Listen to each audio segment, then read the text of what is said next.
तो हेलो दोस्तों, स्वागत है आपका हमारे इस यूट्यूब चैनल में। तो मैं क्या कह रहा हूँ, आज आज आप सबों को ये श्रम विभाजन और जाति जाति प्रथा जो है वो हिंदी का है। सब्जेक्ट क्या है, गोधोली से लिया गया है हिंदी का। तो चैप्टर क्लास 10 के लिए है, सब्जेक्ट हिंदी है। बिल्कुल आसान तरीके से आप सबों को समझाने की कोशिश करूँगा। और श्रम विभाजन और जाति प्रथा जो है वो चैप्टर पहला जो है, तो उसको उन्हें मतलब उसे लिखा कौन है, तो उससे लिखा है डॉक्टर कौन, बाबा साहेब भीमराव अंबेडकर जी ने लिखा है। तो पहले हम बताएंगे बाबा साहेब भीमराव अंबेडकर के बारे में, उनका जीवनी के बारे में, ताकि वहाँ से भी क्वेश्चन आता है। उसका जन्म, मृत्यु, कहाँ से क्या किया नहीं किया, तमाम जानकारी के लिए हमारे इस यूट्यूब चैनल में आप बने रहें। और हम कोशिश करेंगे कि इनके टोटल यानी बेसिक तरीके से, ताकि नेक्स्ट हमेशा ये काम आए आपको। कहीं भी श्रम विभाजन के बारे में नहीं, कहीं भी आपको बाबा साहेब के बारे में पूछ दिया जाए तो आप बिल्कुल अपने ही लैंग्वेज में, अपने ही साधारण भाषा में, अपने ही आप बोलचाल की भाषा में बिल्कुल आसान तरीके से किसी को भी बता सकते हैं। तो आज हम क्या हैं, आप सबों को इसी तरह का क्वेश्चन, और इसमें जितना भी क्वेश्चन होगा यानी ऑब्जेक्टिव सब्जेक्टिव जितना भी क्वेश्चन होगा, सब क्वेश्चन हम आप सबों को बताने की कोशिश करेंगे। तो सबसे पहले हम जानते हैं, किसी भी सब्जेक्ट, किसी भी लेखक का जीवनी को पढ़ेंगे। उसके बाद उसका जो चैप्टर है क्या है, चैप्टर का नाम क्या है, क्या कहना चाहता है, उसके बारे में बताएंगे। उसके बाद आएंगे सब को सब्जेक्टिव क्वेश्चन में, तब आएंगे ऑब्जेक्टिव क्वेश्चन में। इस तरह का अगर हम कोई भी सब्जेक्ट बनाते हैं, कोई भी क्वेश्चन पेपर करते हैं, तो सब बहुत ही आसान तरीके से आपको समझ में आ जाएगा। तो चलिए टाइम ज़्यादा नहीं कमाते हुए स्टार्ट करते हैं। तो क्या है, आज संविधान निर्माता कहे जाने वाले बाबा साहेब भीमराव अंबेडकर जी का पूरा नाम भीमराव रामजी अंबेडकर है। क्या है, डॉक्टर भीमराव अंबेडकर को हम जानते थे, डॉक्टर भीमराव अंबेडकर को जानते थे, लेकिन उसका पूरा नाम यानी पुराना नाम, बचपन का नाम क्या था, तो उसका बचपन का नाम था रामजी। क्या नाम था, रामजी नाम से उन्हें जानते थे। और इनका जन्म कब हुआ था, तो इनका जन्म हुआ था 14 अप्रैल 1891 ईस्वी में। बाबा साहेब भीमराव अंबेडकर का जन्म 14 अप्रैल 1891 ईस्वी में कहाँ पे हुआ था, मध्य प्रदेश में इंदौर के निकट एक छोटा सा गांव, क्या है, महू महू छावनी महू छावनी महू छावनी जो है, वहाँ पे इनका जन्म हुआ था। ये एक महार यानी महार मतलब दलित जाति, क्या होता है, ये एक कहाँ क्या था, ये एक महार जाति का था, यानी दलित परिवार से ये बिलोंग करते थे। क्या करते थे, दलित परिवार से बिलोंग करते थे। जबकि उसका पैतृक गांव माने पिता का, दादा का, उसी को पैतृक गांव कहते हैं। पिता का, दादा का, उनके दादा का, तो वहाँ पे कहाँ है, महाराष्ट्र के कहाँ पे है, महाराष्ट्र के रत्नागिरी जिले में है। रत्नागिरी जिले के एक छोटा सा गांव क्या है, मंडरगढ़ तहसील अंतर्गत आम्बेडे है, जहां भीमराव अंबेडकर के पिता का नाम, यानी अभी आते हैं इसका जन्म क्या होता है, किसका मतलब क्या था, पैतृक जो स्थान था उसके बारे में हम बता दिए हैं, पैतृक गांव के बारे में। अब बताते हैं क्या कि डॉक्टर भीमराव अंबेडकर के पिता का नाम रामजी राव और दादा का नाम मालोजी सकपाल था। क्या था, मालोजी सकपाल। इनके पिता का नाम रामजी राव और क्या कहता था, इसका पिता का नाम क्या था, तो इसका पिता का नाम था आपका सकपाल था। क्या था, सकपाल। अपने माता पिता की 14वीं संतान में से थे। क्या था, अब बात करते हैं क्या कि डॉक्टर जो भीमराव अम्बेडकर थे, वो अपने माता पिता का होता है ना कि सब 5वां बेटा, 10 बेटा, 20 बेटा, 100 बेटा, इसी तरह बेटी बेटा मतलब संतान होता है ना, संतान बेटा बेटी एक समान संतान होता है। तो जैसे कि आपके कितने संतान है, गपशप में भी ये पूछा जाता है। तो यहाँ पे बताते हैं ना कि इनके 10वां संतान है, 5वां संतान है। जैसे कृष्ण अवतार जो होता है वो 10वां संतान है। क्या है, 10वां पुत्र जो कृष्ण है। उसी तरह यहाँ पे 14 संतान हुए थे सकपाल के। कितने हो गए, उनके पिता का दादा का नाम मालोजी सकपाल था। अपने माता पिता की 14वीं संतान में से थे। क्या 14वीं संतान में से थे, और 14वीं संतान ही राष्ट्र थी। क्या थी, 14वीं संतान में से थे और 14वीं संतान में ही राष्ट्र थे, यानी 14 संतान के बाद और संतान नहीं हुआ, जिसमें से वो सबसे राष्ट्र संतान यानी 14वां संतान के नाम से भी जाना जाता है। चलिए, भीमराव अंबेडकर 9 भाई बहनों की हो गई थी अकाल मृत्यु के कारण से। उसके पिता करते थे फौज में नौकरी। अकाल मृत्यु यानी उसका जो भीमराव अम्बेडकर के थे, उनके 14 भाई में से, 14 भाई बहन में से कितने हो गए थे, 14 भाई बहनों में से हो गया था आपका 9 भाई बहन। कितना हो गया था, 14 में से 9 हो गया, यानी कितना कटा, तो 5 कट गया। कितना, 5 खत्म हो गया।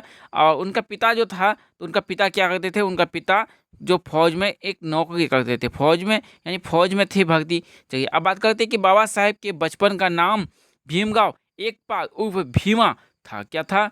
हम वहाँ पे बता दिए, उन पिता का नाम बता दिए, थोड़ा सा चेंज हो गया। वहाँ पिता का नाम क्या था? रामजी था, और उसका नाम क्या था? एकपाल उर्फ भीमा। क्या था? एकपाल उर्फ भीमा। किसका नाम? तो बचपन का नाम इसका था एकपाल उर्फ भीमा। इसको भी याद रखिएगा। पिता रामजी कबीर पंथ के बड़े अनुयायी थे, यानी कबीर पिता जो था वो किसकी भक्ति करते थे?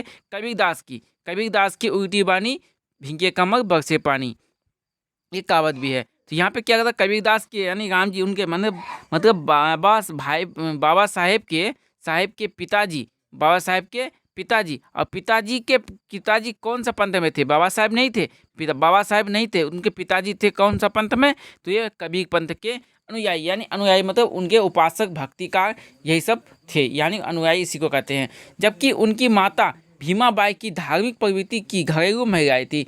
उनकी माता जो था वो कबीर पंथ में नहीं था, लेकिन उनकी माता जो था वो घरेलू में धार्मिक जो कार्य होता है घर में पूजा पाठ ये सब करना, तो सारा कुछ उसका मम्मी करती थी, और वो घरेलू थी, यानी घर का कामकाज में ही वो दिन बिता देती थी। चलिए अब बात करते हैं, निश्चय क्या कहता है? भीमराव अंबेडकर माता पिता की 14 संतान में से 11 लड़की और 3 लड़कों में अंतिम संतान थे। ये हम आपको पहले ही बता दिए हैं, लेकिन यहाँ पे बताते हैं कि 14 संतान में जो था, तो 14 संतान में क्या था? तो 14 संतान में आपका 11 लड़की था और 3 लड़का था। 3 लड़का में से क्या था?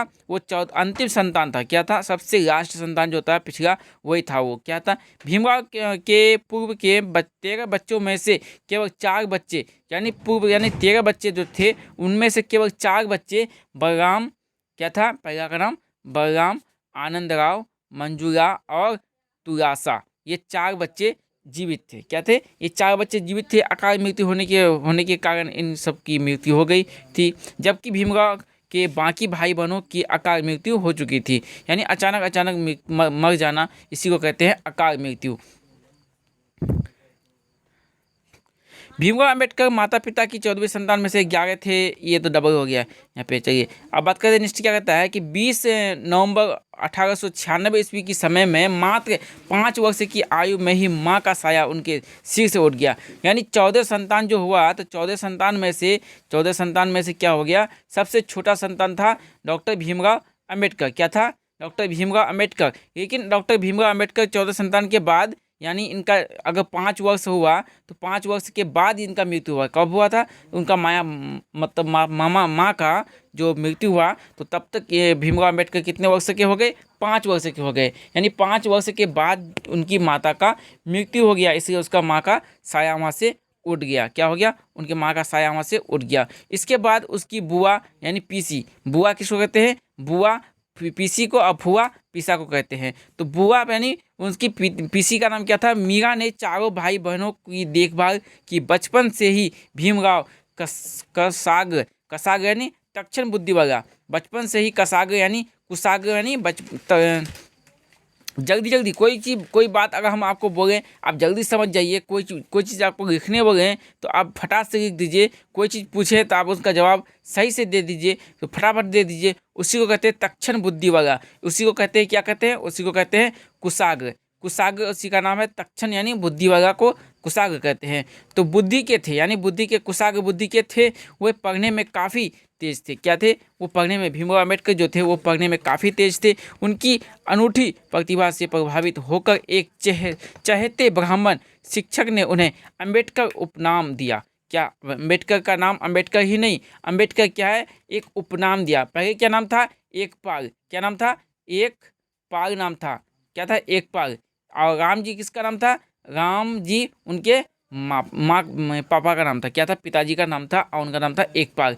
तो एक शिक्षक आए, शिक्षक आने के ब्राह्मण शिक्षक आए और उनके जीवन में हलचल मचा दिए। हलचल मचाने के बाद उनका नाम दे दिया अम्बेडकर। अम्बेडकर उपनाम था। क्या था? अम्बेडकर उपनाम था। जो अभी हम लोग यानी सब हम लोग क्या 70% तो जानता है कि डॉक्टर भीमराव अम्बेडकर को जानते हैं। अगर एक बार किसी को भी कहेंगे वो नहीं जान पाएंगे, वो नहीं बता पाएंगे। तो उन्होंने क्या किया? आगे चल के उनके मूल नाम का अभित्र एक रूप, यानी अभित्र किसको कहता है? एक रूप को कहते हैं। अभित्र एक रूप हिस्सा बना दिया, यानी उसका मूल नाम को ही एक नाम दे दिया गया जो सबसे महत्तम यानी जो नहीं बदलने वाला है, जिसका रूप नहीं बदलेगा उसको एक रूप कहते हैं, उसका नाम नहीं बदला और एक रूप होकर उसका नाम दे दिया क्या, भीमराव अंबेडकर। भीमराव अंबेडकर। अब बात करते हैं 1908 ईस्वी की बात चर्चा करते हैं हम लोग। 1908 ईस्वी में भीमराव अंबेडकर का जब मात्र 17 वर्ष के थे तब उनकी शादी हो गई थी। कितने वर्ष में डॉक्टर भीमराव अंबेडकर कितने वर्ष में शादी किए, मात्र 17 वर्ष में शादी किए। कौन, डॉक्टर भीमराव अंबेडकर, हमारे संविधान रचिता। तो तब उनकी वो शादी कितनी वर्ष में होगी, 17 वर्ष में की, और वे रामाबाई के साथ विवाह सूत्र में बंध गए। किसके साथ, अब पूछा जाएगा क्वेश्चन आपको कि अंबेडकर के माता पत्नी का क्या नाम है, तो उनका पत्नी का नाम है रामाबाई। क्या नाम है, रामाबाई। तो इसको भूलिएगा नहीं, ये काफ़ी इंपॉर्टेंट क्वेश्चन हो गया, यहाँ पे 2 नंबर का आ गया। तो अंबेडकर के पत्नी का नाम क्या है, रामाबाई के साथ उसका सूत्र हो गया। लेकिन रामाबाई की उम्र कितनी थी, बहुत ज़्यादा नहीं थी, उनकी उम्र मात्र 14 यानी 14 वर्ष की थी। और अंबेडकर की कितनी, 17 यानी 17 वर्ष की थी। चलिए अब बात करते हैं कि शादी के बाद भी डॉक्टर भीमराव ने विदेश जाकर उच्च शिक्षा ली और फिर देश लौटकर सेवा में लग गए। ये था बहुत ही बेसिक बाबा भीमराव अंबेडकर के बारे में। आप इन्हें अगर अच्छा से मतलब वीडियो को देखे हैं, समझे हैं, पढ़े हैं, तो आपको शायद उम्मीद करता हूं कि हमेशा याद रहेंगे। चलिए अब बात करते हैं कि श्रम विभाजन और जाति प्रथा में डॉक्टर भीमराव अंबेडकर ने क्या कहा, क्या कहना चाहता है, उसमें क्या क्या मतलब बोलना चाहता है या बोल के गया है। तो उन्हीं सब शब्दों को हम अपने शब्दों में से लेकर आपको समझाने की कोशिश करते हुए यहाँ पे लिखे हैं। संस्कृत का धार्मिक, पौराणिक और पूरा वैदिक में अनुयायी करना सीख गया था। कौन सीख गया था, वो ऐतिहासिक रूप से सामाजिक क्षेत्र में की आस्था उन्होंने प्रस्तुत किया। किसमें किसमें किया था, वो संस्कृत में धार्मिक, पौराणिक और वैदिक यानी वेद ग्रंथ को ही यानी सीख गया था। उसका ऐतिहासिक, सामाजिक क्षेत्र में की उसकी आस्था की प्रस्तुत किया, सबको बताया, समझाया। सब मिलाकर वे इतिहास में मानसिक विविधता, समाजशास्त्री और अर्थशास्त्री, शिक्षाविद तथा दर्शन के ज्ञातक बनकर उभरे। यानी इन्हीं सब का जानकारी जो उन्होंने लिया, ये इन्हीं सब का जानकारी लेने के बाद उन्होंने क्या किया, अपने समाज में ऐतिहासिक, मानसिक के बल पर समाजशास्त्री, अर्थशास्त्री के शिक्षाविद यानी ये डॉक्टर, शिक्षाविद यानी ये सब के डॉक्टर यानी शिक्षाविद के जानकार, किसी भी विद मतलब होता है जानकार, यानी डॉक्टर जानकार होगा या डॉक्टर होगा, जहाँ जैसा लगता है वहाँ पे वैसा यूज करना है। तो उन्हें शिक्षा के डॉक्टर यानी शिक्षा के बारे में इन्हें बहुत ज़्यादा नॉलेज हो गया। और यही सब नॉलेज लेके उन्होंने समाज को एक अच्छा समाज, स्वरूप स्वस्थ समाज बनाने की कोशिश करते हुए फिर स्वदेश में कुछ समय उन्होंने वकालत की पढ़ाई भी की और वकालत भी अपने देश में किया। अछूतों को, स्त्रियों को और मजबूरों को यानी अछूत, स्त्री और मजबूरों को समान अधिकार दिलाया। बाबा भीमराव अम्बेडकर के प्रेरक, यही नहीं, बाबा भीमराव के प्रेरणादायक मुख्य व्यक्ति रहे।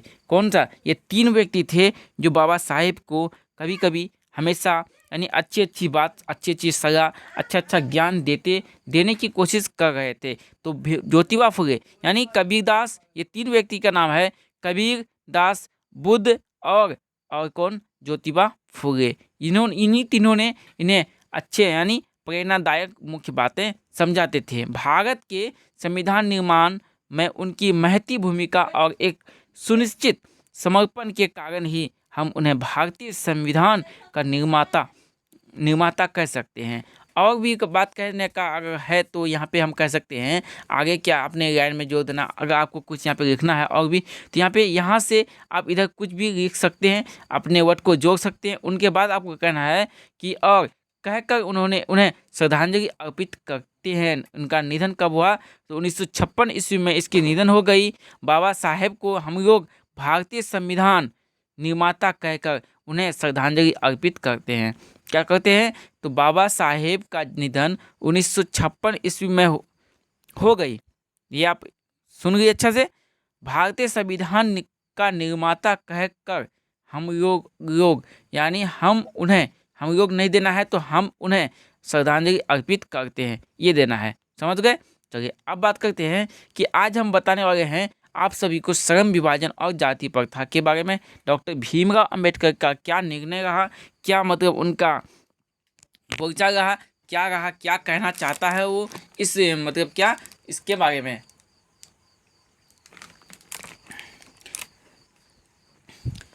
तो डॉक्टर भीमराव श्रम विभाजन और जाति प्रथा में डॉक्टर भीमराव जी कहते हैं कि यदि श्रम विभाजन अगर श्रम विभाजन मान लिया जाए तो ये स्वाभाविक विभाजन नहीं है। श्रम को अगर विभाजन के रूप में मान लिया जाए, विभाजन यानी मजदूर को हर छोटे छोटे टुकड़ों में बांट दिया जाए तो ये स्वाभाविक विभाजन नहीं होगा, क्योंकि यह मनुष्य की उच्च सोच पर आधारित नहीं है। इन्हीं तमाम बातों को लेकर आज आए हैं आज लेखक जी यहाँ पे क्या है इसके सब्जेक्ट के इसके मतलब कहानी के रूप में लेके आए हैं यहाँ पे श्रम विभाजन और जाति प्रथा के बारे में बताना चाहता है। क्योंकि ये हम लोग देखते भी हैं क्या कि जैसे कि अगर हम कहीं इंजीनियर है, अगर मेरे साथ जो मेरा पैतृक खानदानी है तो वो इंजीनियर नहीं है, हम बन गए, चलिए अब यहाँ से सोच यहाँ तक मिल गया। अब ये क्या पता यहाँ से आगे सोच नहीं मिले, यहाँ दो टुकड़ा हो जाएगा, कोई डॉक्टर बने कोई मास्टर बने, तो ये पैतृक नहीं हुआ। अब यहाँ पे क्या बन गया, यहाँ डॉक्टर से किसान बन गया। अब यहाँ पे क्या बन गया, यहाँ से आपका फिर दुकानदार बन गया, यानी दुकानदार बन गया तो यहाँ पे किसान बन गया। अब किसान का बेटा नहीं चाहता है कि हम फिर से डॉक्टर बने। तो ये अपनी सोच पर निर्भर करती है कि हम आखिर क्या बनना चाहते हैं, हमारी सोच क्या है। तो क्या हम अगर बचपन से हमारी पैतृक पैसा अगर किसान का है तो क्या हम जिंदगी भर किसान में बन के ही रहेंगे?